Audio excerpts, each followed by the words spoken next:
So before we left for our distant learning, we started to talk about fractions. So we're going to spend the first couple days of this week reviewing what we've already learned about fractions, and then we will learn some new information about fractions. So when we talk about fractions, there's a few important vocabulary words that we need to remember. So we'll start by going over those. So our first word is numerator. A numerator is the number above the fraction bar, and it tells how many equal parts. So in this case, the numerator is 2. That's the number above the fraction bar. The denominator is the number below the fraction bar, and it tells the total amount of equal parts. So if we look here, this case, the denominator is 5. So I like to think of the word denominator starts with the letter D, and the word down starts with the letter D. So down, or at the bottom of the fraction bar. So the denominator goes down, the numerator goes up or on top. The unit fraction is a fraction with a numerator of 1. So remember, numerator is the number on top. If there's a 1 on top, that's a unit fraction. So 1/3, 1/2, 1/4, 1/6, 1/8. Those are all unit fractions. It's taking one part of the whole. So before we can get into fractions too much, we need to remember that fractions must show equal parts. So I have some shapes here. Some are broken apart equally, and some are broken apart unequally. So if I look at this rectangle here, it has 2 parts. Both of these parts are the same exact size, so I know that this is broken apart equally. If I look at this square over here, I see 3 parts, but this part is not the same size as these parts, so that would be unequal. So let's look at these circles. This one has 8 equal parts. They're all the exact same size. I know these are equal. If I look at this circle, there's 3 parts, but this part is not as big as this part, so we would say it is unequal. So we're going to go through a few of those examples together. And then when you do your practice buddy, your job is going to be to tell if the shape is broken up into equal or unequal parts. So are they the same size or not the same size? And then if they are the same size, if they are equal, you're going to tell them what the unit fraction is. Let's do a few examples together, and then you'll be ready to do them on your own. So if I look at this shape here, both of these parts are the same size, so I would say that they are equal. Now when I write my unit fraction, I know it has a numerator of 1. So if I look at one of these parts, that's my unit fraction, but there's 2 parts in all, so my denominator is going to be 2. So my unit fraction is showing 1 out of the 2 parts. And I know I can write a unit fraction on this because the parts are equal.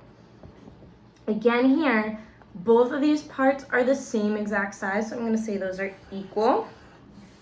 If I am looking at the unit fraction, I know I'm going to have a numerator of 1. There are 2 parts in all, so again, my unit fraction is going to be 1/2. So both of these represent the same fraction because they're both showing 1 out of 2 parts.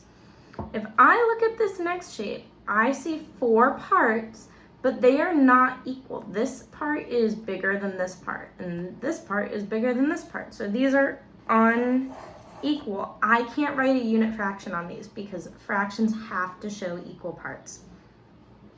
Same thing here. I see 2 parts. This part is bigger than this part, so they are unequal. Let's try a couple more together. Again, this part is smaller than this part, unequal. I can't write a unit fraction. This one, they are equal, so I'm going to circle equal. And again, if I shade one part, I would be shading 1/2, 1/2 parts.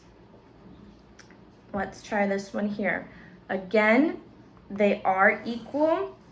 One part would be 1 out of 2 parts. My unit fraction is 1/2. And the last one, all these pieces are equal, but this time, if I shade one part, I know there's 4 parts in all. So this time my unit fraction is 1/4, okay? So when you get onto your practice buddy, you're gonna look at your shape, you're gonna decide, is it equal or unequal? And then you're gonna decide, if you take one of those parts, what is the unit fraction? 1 over the total amount. So I just wanna show you that when you go to do your practice buddy, this is what your screen will look like. Tell whether the shape shows equal or unequal parts. If the parts are equal, label one of the parts using unit fraction. So I'm looking at this shape and not all the parts are equal. So I'm gonna click B, they are not. If you want to, you can check your answer and go on to the next one. I want to show you how to put a fraction in. So if I look at this shape, these pieces are all the same size. So I'm going to say, yes, the shape has equal parts. But now when I go to put the unit fraction in, I'm going to click. I have to click my fraction bar that looks like this, and the word fraction will pop up when you scroll over it. So it's this fraction here. I know my unit fraction always has a 1 on top. Now I'm gonna count. There's 1, 2, 3, 4, 5, 6 equal parts. So this unit fraction would be 1/6. Okay, let's try one more together. So I see 2 equal parts. I'm gonna say yes, it does show equal parts. The unit fraction, I'm gonna click on my bar here, is 1 out of the 2 equal parts, so 1/2. Okay, so that's how you do your practice buddy today. Let me know if you have any questions.